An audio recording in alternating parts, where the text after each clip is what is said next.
Put on your headphones for the best experience. My name is Emma. I am 32 years old, and for many years I believed I was living a perfect life. My husband's name is Clark. He is 34. When people looked at us, they often said we were the kind of couple everyone hoped to become one day. We had been married for 4 years, and during those years, our life felt warm, calm, and full of love. Every morning began the same way. Clark woke up before me and quietly walked into the kitchen. By the time I opened my eyes, I could already smell breakfast cooking. Sometimes it was pancakes, sometimes eggs and toast. When I walked into the kitchen, Clark would always smile and say the same words, "Good morning, beautiful." Then I would laugh and prepare his lunch before he went to work. Those little routines made our life feel special. Love did not always appear in grand gestures. Sometimes it lived in the small things, sharing coffee in the morning or sitting together on the couch after a long day. And I truly believed Clark loved me. Besides my husband, there was another very important person in my life, my best friend. Her name was Nancy. Nancy and I had known each other for many years. She was beautiful, confident, full of energy. Wherever she went, people noticed her. But more than anything, she was someone I trusted. We shared everything, our dreams, our fears, our secrets. There was nothing I felt I couldn't tell Nancy. She always seemed to understand me better than anyone else. During those years, Clark and I were planning to buy a new house. We spent many evenings looking at photos of homes online, imagining how we would decorate them. Nancy helped me choose furniture, came shopping with me, gave her opinions on colors and styles. Clark liked Nancy too. He often laughed at her jokes, and the two of them talked easily with each other. At the time, that made me happy. To me, it felt like the 3 most important people in my life were connected. But slowly, something began to change. At first, it was just small moments, easy to ignore. One day I noticed Nancy laughing differently when Clark was around. Her voice sounded softer. Her smile lingered a little longer than usual. Another time I noticed Clark looking at Nancy in a way that made me slightly uncomfortable, but I quickly pushed the thought away. Nancy was my best friend. Clark was my husband. There was no reason to doubt them. So I ignored the small warning signs my heart was trying to show me. One evening, we had a movie night at our house. Nancy came over with a bottle of wine and snacks. The 3 of us watched movies and laughed late into the night. Everything felt normal, happy, comfortable. By midnight, I was tired. "I'm going to bed," I said. Clark nodded. "Good night." Nancy smiled and waved. "Sleep well." I left them in the living room and walked to the bedroom. At that moment, I had no idea my life was about to change in a way I never expected. Over the following days, something strange began to happen. Nancy started visiting our house more and more often. Sometimes she came when I was not even home, saying she wanted to surprise me. Other times, she said she came to help Clark with the garden. She even brought food sometimes. At first, I thought it was kind, but then Clark began to change. My husband slowly became quieter, more distant. He started coming home later from work. When I asked what was wrong, he gave the same answer every time. "I'm just tired." But his tiredness felt different. It felt like he was somewhere else, even when he was sitting right beside me. One night, something happened that made my heart stop. Clark was on the couch. His boss called him suddenly, and he walked toward the bathroom to shower. He left his phone on the table. I had no intention of touching it, but suddenly the phone buzzed. A message appeared on the screen. The words were short. "Can't wait to see you again." My entire body froze. Slowly, my eyes moved to the sender's name. Not a full name, just one letter, Nancy. I quickly tried to calm myself. Maybe it was nothing. Maybe it was just a friend. But deep inside my chest, something painful had begun to grow. Fear. I decided not to confront Clark that night. Instead, I waited.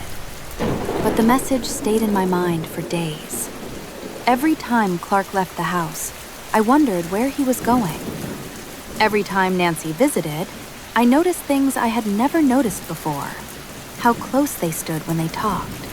How Nancy's eyes followed Clark when he walked into the room. How Clark sometimes looked at her when he thought I wasn't watching. The doubts I had once ignored were now impossible to push aside. Finally, one weekend, I decided I needed to know the truth. I told Clark I was visiting my parents for the day. He nodded without asking many questions. "Drive safe." But I never drove to my parents' house. Instead, I drove to a small cafe across town. Earlier that week, Clark had casually mentioned he would meet a client there that afternoon. I parked my car across the street and waited behind a large tree. My hands were shaking. My heart was pounding so loudly I could hear it. Part of me still hoped I was wrong. I prayed Clark would walk in and sit down with a business partner. I prayed my fears were only imagination. Then, I saw him. Clark walked toward the cafe door. I felt a moment of relief. But then my eyes moved inside the cafe, and I saw her. Nancy was already sitting at a table, my best friend. They saw each other and smiled. Not the polite smile of friends, but a warm, intimate smile. Clark sat down beside her, very close. Nancy reached across the table and placed her hand gently on his arm. Clark looked at her with eyes full of affection. Those same eyes he once used when he looked at me. In that moment, something inside me broke. My chest felt tight. I couldn't breathe. I couldn't move. I couldn't even cry. I just stood there behind that tree, watching my husband and my best friend sitting together like two people in love. And suddenly, the life I believed in no longer felt real. I didn't let them see me. I turned around and walked slowly back to my car. The drive home felt endless. When I entered the house, everything looked the same. The same couch, the same kitchen, the same photos on the walls. But it didn't feel like my home anymore. That night, Clark came home late again. When I heard his car, I quickly went to the bedroom and pretended to be asleep. I lay quietly under the blanket, my eyes closed. Clark walked in slowly, thinking I was sleeping. Then I heard something that confirmed my worst fear. He picked up his phone and spoke softly. "I miss you, Nancy," he whispered. My eyes opened wide in the darkness. At that moment, I knew the truth. My husband and my best friend had betrayed me. And the next morning, I decided they would both have to face it. That night, I barely slept. Even though my eyes were closed, my mind refused to rest. Clark lay beside me, breathing quietly, as if nothing in the world had changed. But everything had changed. By morning, the pain in my chest had turned into something else. A need for the truth. No more guessing. No more pretending. After Clark left for work, I called Nancy.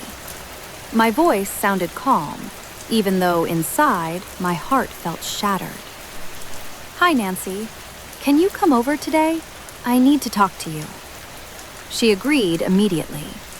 Less than an hour later, she knocked on the door. When I opened it, she smiled like she always did. But the moment she saw my face, her smile faded slightly. We walked into the living room and sat down across from each other. For a few seconds, neither of us spoke. I looked directly into her eyes and asked the question that had been burning inside me all night. "Nancy, do you love Clark?" Her face immediately changed. The color drained from her skin. Her mouth opened slightly, but no words came out. She began. I raised my hand and stopped her. Please don't lie to me. I saw you yesterday. I saw you together at the cafe. Her eyes widened. For a moment, the room felt completely silent. Then, Nancy's eyes filled with tears.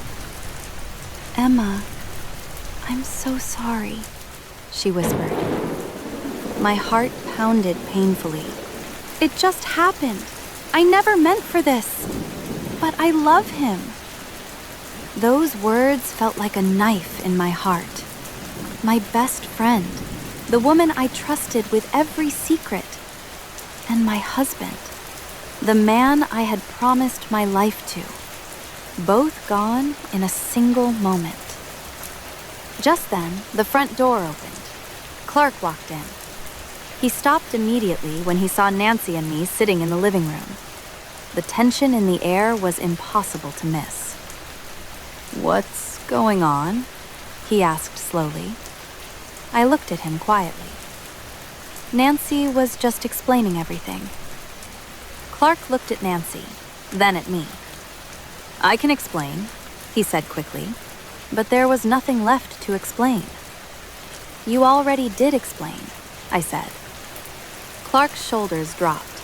He looked down at the floor. Nancy began crying loudly beside me.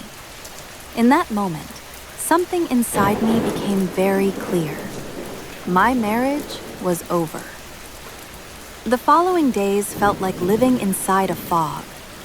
Clark packed some of his clothes and moved out 1 week later. "I need time," he said before leaving. I didn't try to stop him. I was too tired, too broken to fight anymore. Nancy stopped calling completely. No messages, no apologies. But sometimes I saw something that hurt even more. Photos of Clark and Nancy together on social media. They looked happy, smiling, laughing, living the life that used to belong to me. Those months were the hardest of my life. I cried almost every night. I could not eat, I could not sleep.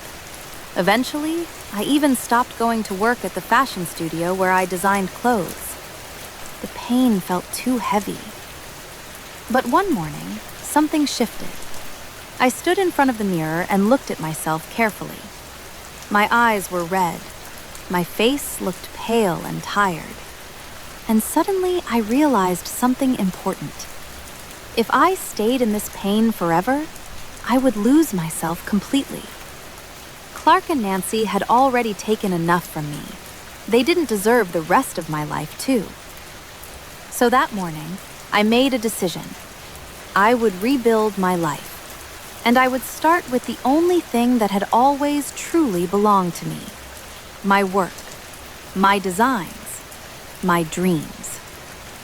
At first, it was difficult. My hands felt slow. My mind was still full of painful memories. But day by day, I worked harder.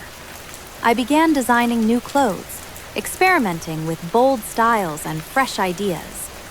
Every sketch felt like a small step away from the sadness that once controlled my life. Months passed. Slowly, people began to notice my work. Local boutiques started asking about my designs. A few small fashion stores wanted to sell my clothes. For the first time in many months, I felt something I had almost forgotten. Hope. One afternoon, nearly a year after everything had happened, I was invited to a large fashion event in the city. Designers, photographers, and fashion critics filled the room. Bright lights shone on the runway, while models walked confidently in beautiful clothes. Standing there, among all those people, I realized how far I had come. The woman who once cried herself to sleep every night had slowly rebuilt her life. Then, across the room, I saw a familiar face. Clark. He looked older than I remembered. His shoulders were slightly bent. and the confidence he once carried was gone. When he saw me, his eyes widened. For a moment, neither of us moved. Then, Clark slowly walked toward me.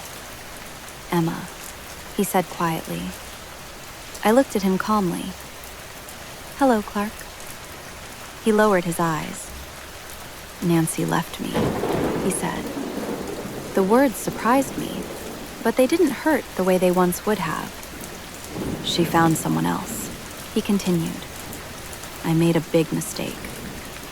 He looked at me with regret. "I'm sorry, Emma. I still love you." There was a time when hearing those words would have filled my heart with joy, but now they felt empty. I remembered the nights I cried, the loneliness, the betrayal, and I realized something important. The woman standing here today was no longer the same woman he had hurt. "You broke my heart, Clark," I said quietly. "But that broken heart helped me." He looked confused. "It made me stronger than I ever was before." Clark nodded slowly. "You deserve better," he said. For the first time in a long while, I smiled. "Yes," I said gently. "I do." Then I turned and walked away. Clark stood there watching me leave. This time, I did not look back. After that day, I never saw Clark again. As for Nancy, I heard she moved to another city. I don't know where she is now, and honestly, I don't try to find out. For a long time, I carried anger toward her, but eventually, I realized something important. Holding on to anger only hurts the person who carries it. So I let it go. Clark and Nancy built their relationship on lies and betrayal, and relationships built like that never last long. My story is not about revenge. It is about survival. It is about how a person can experience deep pain and still rise stronger than before. I once believed that a home meant a house with my husband inside it. But now I understand something different. A true home is the peace you carry inside your own heart, and a strong woman can always build her life again. My name is Emma, and losing everything once helped me discover who I truly am. And so, our story comes to an end for tonight. I hope it brought you peace and a little bit of magic. If you enjoyed this journey, please leave a like and share your thoughts in the comments. I'd love to hear from you. Until next time, sleep well and sweet dreams.